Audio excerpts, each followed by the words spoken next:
para todos ustedes. Hace 107 años inició el movimiento de la Revolución Mexicana y el Monumento a la Revolución es el lugar más emblemático. Pero ¿sabían ustedes que este monumento no fue inicialmente hecho para esto? Vamos a conocer la historia.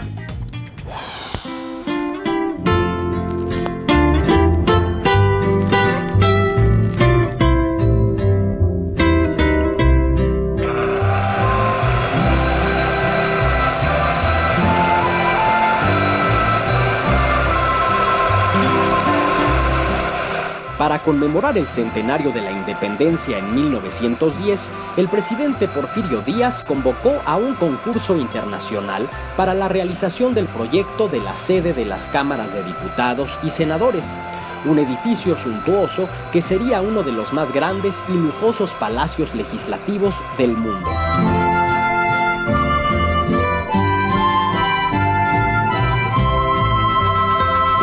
Fue el reconocido arquitecto francés Émile Bernard quien ganó la realización del proyecto.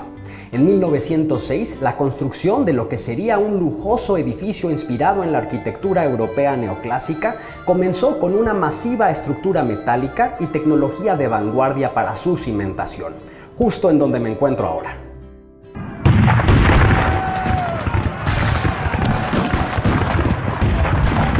El inicio del movimiento revolucionario y el desvío de fondos para combatirlo hizo que la obra del Palacio Legislativo Federal quedara sin recursos.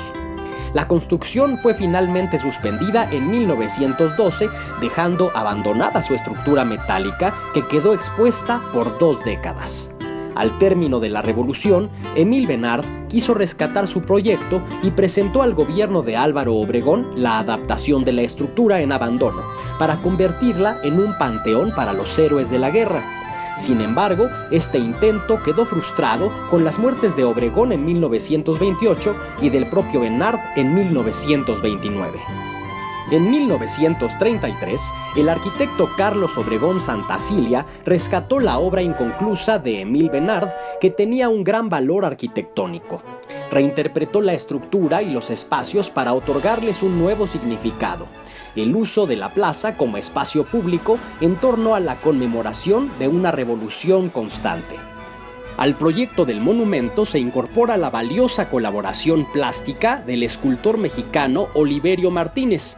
Su obra logra un mestizaje entre el arte prehispánico y el cubismo. Los temas de los 4 grupos escultóricos que coronan los 4 pilares del monumento son la independencia, la ley agraria, la ley obrera y la ley de reforma. El monumento se constituye como un mausoleo en 1936 y figuras importantes que representan los ideales revolucionarios yacen en las criptas colocadas en la base de los 4 pilares. Los restos de Venustiano Carranza fueron trasladados aquí en 1942, Francisco I. Madero en 1960. Plutarco Elías Calles en 1969 y Francisco Pancho Villa en 1976. Lázaro Cárdenas yace aquí desde su muerte en 1970. Regresa de Europa.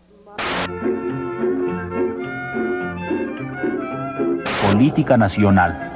El monumento se concluyó en 1938 y fue concebido también con un mirador público que permaneció abierto durante 3 décadas.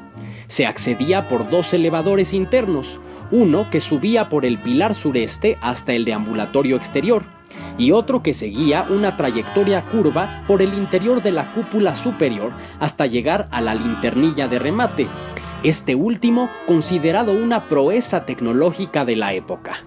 Me encuentro en la linternilla, que es la parte más alta de este espacio. En la segunda parte de esta cápsula conoceremos cómo fue el rescate de este monumento y cómo se encuentra el día de hoy. Es el Monumento a la Revolución y forma parte de la vida de la Ciudad de México.